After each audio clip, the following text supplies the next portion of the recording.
উফ, আরে ব্যথা রে, ওষুধটা খায়ালেই।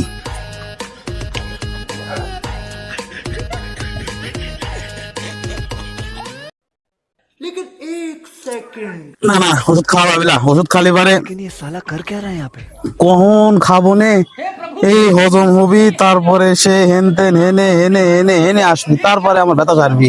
না না না, মেলা টাইমের ব্যাপার। আমি হেনে লাগালেই তাড়াতাড়ি সারবি নি তাহলে ব্যথাটা।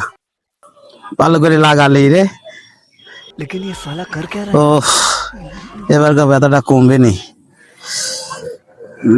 शाबाश बेटा।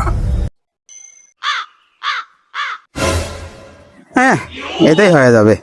দোস্ত, এটা কি হলে তুই বড়ি না খায় পায়ে লাগা লিচ্ছিস? এবার কেবা স্টাইলের বড়ি খাওয়া হলে? দোস্ত, বড়ি খাবো কখন, ওই হজম টজম হয় হেনে যাবি নি, সে কাজ করবি কি করবি লানকো, ওসব টাইম আছে নাকি? একবারে ডাইরেক্ট জায়গায় লাগা দিলাম, ব্যথা তাড়াতাড়ি ভালো হয়ে যাবি। বুদ্ধিটা ভালো না রে দোস্ত?